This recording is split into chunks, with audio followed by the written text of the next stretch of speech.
या तो मैं 35 साल से पहले एक मिलियनेयर बनूंगा या फिर मैं एक ऊंची बिल्डिंग से छलांग मार दूंगा। ऐसा ही कहा था वॉरेन बफेट ने जब वो बहुत छोटे थे। दोस्तों, आज इस वीडियो में हम देखेंगे कि दुनिया के सबसे अमीर इन्वेस्टर ने पैसे कैसे कमाए, कैसे उन्होंने $0 को 32 साल की उम्र में $1 मिलियन बना दिया और 1 मिलियन को $85 बिलियन बना दिया। तो आइए स्टार्ट करते हैं। वॉरेन बफेट 30 अगस्त 1930 में अमेरिका ओमाहा में पैदा हुए थे। वॉरेन बफेट के डैड हार्वर्ड बफेट एक स्टॉक ब्रोकर थे जो कि एक पॉलिटिशियन भी रहे हैं, जबकि उनकी मदर एक हाउसवाइफ थी। 1930 में अमेरिकन क्राइसिस चल रहे थे। इससे पहले कि वॉरेन बफेट 1 साल के होते, उनकी फैमिली ने अपनी सारी बैंक सेविंग्स खो दी, क्योंकि जिस बैंक में वॉरेन की फैमिली की सेविंग्स थी वो बंद हो गया। वॉरेन ने बचपन में ही अपने माँ बाप गरीबी में जीते हुए देखे हैं। उनकी माँ कई बार अपना एक टाइम का खाना स्किप कर देती थी ताकि वॉरेन के डैड खाना खा सके, क्योंकि वो पूरा दिन काम करके थक जाते थे। और ये सब गरीबी देखकर ही वॉरेन ने बोला था, या तो मैं 35 साल से पहले एक मिलियनेयर बनूंगा या फिर मैं ओमाहा की सबसे ऊंची बिल्डिंग से छलांग मार के अपनी जान दे दूंगा।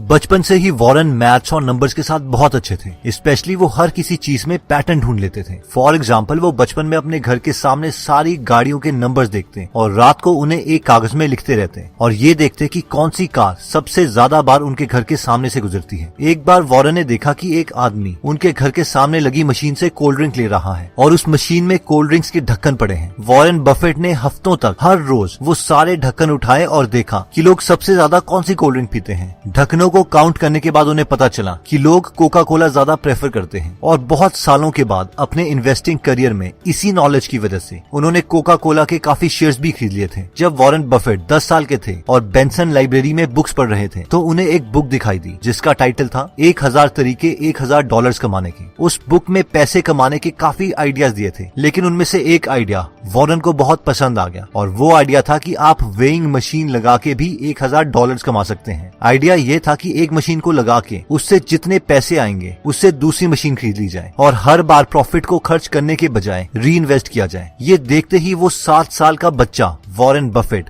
कैलकुलेशन करने लग गए कि एक वेइंग मशीन उन्हें कितने की पड़ेगी और उसके प्रॉफिट से उन्हें कितना टाइम लगेगा दूसरी वेइंग मशीन खरीदने में। इवन कि वो ये तक कैलकुलेट करने लग गए कि अगर दुनिया का हर इंसान उनकी वेइंग मशीन यूज करता है तो वो कितने पैसे कमा सकते हैं। वॉरेन बफेट ने बचपन से ही काफी चीजें बेचना स्टार्ट कर दिया था, जैसे कि उन्होंने कोका कोला बेची, च्युइंगम्स बेची, मैगजीन्स बेची, इवन सुबह 4 बजे उठकर लोगों को न्यूज़पेपर्स भी दिए। उन्हें बचपन से ही पैसे बनाने की गेम में मजा आने लगा था। बफेट कहते हैं कि पैसे कमाने में फ्रीडम थी, एंजॉयमेंट थी और मैं खुद का बॉस बन सकता था। वॉरेन बफेट को बचपन से ही कंपाउंडिंग के कॉन्सेप्ट से प्यार हो गया था, क्योंकि उन्होंने बचपन में एक राजा की स्टोरी सुनी थी जो कि कुछ इस तरीके से थी। एक बार राजा के पास एक पुजारी आता है और वो राजा से दान मांगता है। वो घमंडी राजा बोलता है कि तुम जितना चाहोगे हम तुम्हें उतना दान देंगे, मांगो क्या मांगते हो। इस पर वो पुजारी ने कहा कि चेस में 64 खाने होते हैं, मुझे तुम पहले खाने में एक चावल का दाना दे दो, फिर अगले बॉक्स में उसे डबल कर दो यानी 2 चावल के दाने, उसके बाद नेक्स्ट बॉक्स में उसे दोबारा डबल कर दो यानी 8 चावल के दाने, और तुम चेस की ये 64 सेक्शंस तक करते रहो। जितने चावल के दाने टोटल आएंगे बस मुझे उतना ही चाहिए। इस पर उस राजा ने कहा, बस तुम कितने नादान हो, इससे अच्छा तो मुझसे तुम हीरे जवाहरात मांगते। लेकिन जब उस राजा के सैनिकों ने उन 64 सेक्शंस में चावल के दाने डालने स्टार्ट किए तो वो 64th सेक्शन में इतने ज्यादा दाने थे कि उस राजा को अपना पूरा किंगडम बेचना पड़ा। वॉरेन बफेट इस स्टोरी से इतने इंप्रेस हुए कि उन्होंने कंपाउंडिंग को अपनी कोर फिलॉसफी मान लिया। जब वॉरेन बफेट ने हार्वर्ड बिजनेस स्कूल में अपने डैड के कहने पे अप्लाई किया तो हार्वर्ड के इंटरव्यूअर्स ने वॉरेन बफेट का शिकागो में 10 मिनट के लिए इंटरव्यू लिया और उनसे कहा, भूल जाओ, तुम्हारी हार्वर्ड में एडमिशन नहीं हो सकती। और वॉरेन बहुत दुखी हो गए कि अब मैं अपने डैड को क्या बोलूंगा। लेकिन अब वॉरेन बफेट बोलते हैं कि शायद ये मेरे साथ सबसे बेस्ट चीज हुई थी, क्योंकि कुछ साल पहले उन्होंने एक बुक पढ़ी थी जिसका नाम था द इंटेलिजेंट इन्वेस्टर और security analysis bye Benjamin Graham, जिससे वॉरेन बफेट बहुत ज्यादा इंप्रेस हुए थे। हार्वर्ड की रिजेक्शन के बाद वॉरेन ने कोलंबिया यूनिवर्सिटी के प्रोस्पेक्टस में देखा कि बेंजामिन ग्राहम वहाँ पढ़ा रहे हैं और उन्होंने उन्हें एक लेटर लिखा, डियर प्रोफेसर, मुझे अभी तक लगता था कि आप मर चुके हैं, क्योंकि जब अब मुझे पता चल चुका है कि आप जिंदा हैं और कोलंबिया यूनिवर्सिटी में पढ़ा रहे हो तो मैं इस यूनिवर्सिटी को ज्वाइन करना चाहता हूँ। और फॉर्चुनेटली उन्हें कोलंबिया यूनिवर्सिटी में एडमिशन मिल गई। और वॉरेन बोलते हैं कि मेरी लाइफ की ये बेस्ट दिन थे, क्योंकि मैंने बेंजामिन ग्राहम से इन्वेस्टिंग के बारे में बहुत कुछ सीखा। बेंजामिन ने उन्हें इन्वेस्टिंग के 2 बेस्ट रूल्स बताए। रूल नंबर 1, अपनी इन्वेस्टमेंट के पैसों को कभी भी रिस्क में न डालो, यानी नेवर लूज मनी। और रूल नंबर 2 था never forget rule number 1। Warren Buffett ने जो एक बहुत इंपॉर्टेंट कॉन्सेप्ट बेन ग्राहम से सीखा था वो था वैल्यू इन्वेस्टिंग, यानी कंपनी को उसकी वैल्यू के प्राइस के अकॉर्डिंग खरीदना चाहिए, ना कि उसकी प्रेजेंट मार्केट वैल्यू के अकॉर्डिंग। फॉर एग्जाम्पल, अगर आपको पता है कि ये पेन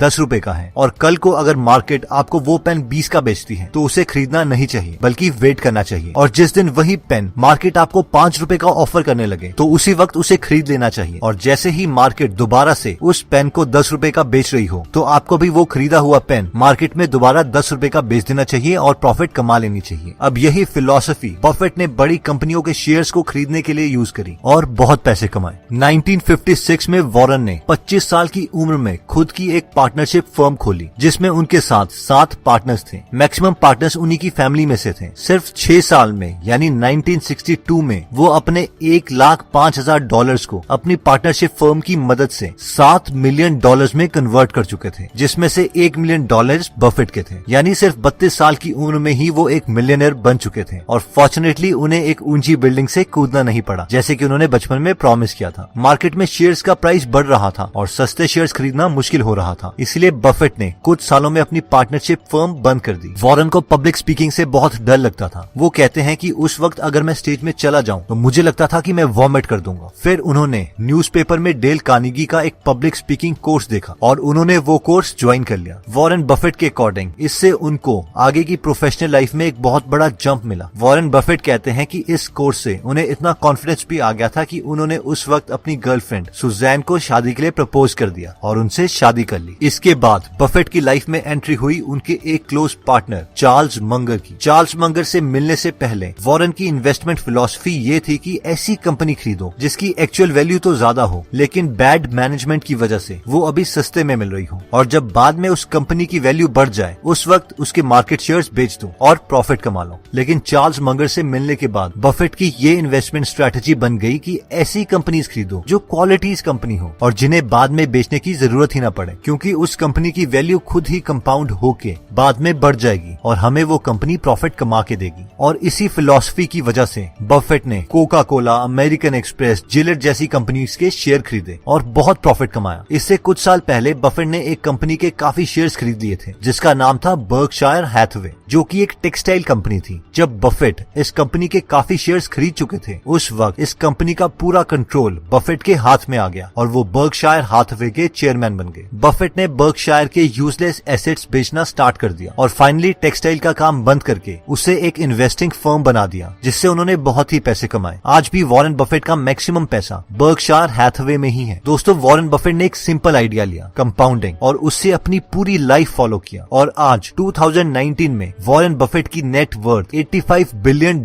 के करीब है। और ये वही लड़का है जिसकी माँ को कम पैसों की वजह से अपने एक वक्त का खाना स्किप करना पड़ता था। क्या आप जानते हैं कि वॉरेन बफेट और बिल गेट्स आज बेस्ट फ्रेंड्स हैं? जी हाँ, और इस कहानी की शुरुआत कुछ इस तरीके से हुई थी। एक बार बिल गेट्स की मदर मैरी बिल गेट्स को बहुत कन्विंस कर रही थी कि वो हुड कैनाल में फैमिली मीटिंग के लिए आए और वहाँ पर वॉरेन बफेट से मिले। लेकिन बिल गेट्स बहुत रेजिस्ट कर रहे थे क्योंकि वो वॉरेन बफेट से मिलना नहीं चाहते थे, क्योंकि बिल गेट्स सोचते थे कि वॉरेन बफेट बस एक ऐसा आदमी है जो सिर्फ स्टॉक्स को खरीदता है और बेचता रहता है, और उन्हें नहीं लगता था कि उनसे मिलके उन्हें कोई एक्चुअल में फायदा होगा। लेकिन फाइनली बिल गेट्स लंच में आने के लिए मान गए और बिल गेट्स जैसे ही वॉरेन बफेट से मिले उन्हें पता चल गया कि वॉरेन बफेट अच्छे और इंटेलिजेंट इंसान हैं और वो दोनों बहुत ही जल्दी बेस्ट फ्रेंड्स बन गए। उस वक्त बिल गेट्स के डैड भी लंच में मौजूद थे और उन्होंने वॉरेन बफेट और बिल गेट्स को कहा कि तुम दोनों अपनी लाइफ में बहुत ही सक्सेसफुल रहे हो। फिर उन्होंने उन दोनों को एक पेपर और एक पेंसिल दिया और कहा कि एक ऐसी कौन सी चीज है जो तुम मानते हो जिसकी वजह से तुम दोनों सक्सेसफुल रहे। जब बिल गेट्स के डैड ने उन दोनों के पेपर को देखा तो उन दोनों ने पेपर में एक ही शब्द लिखा था और वो था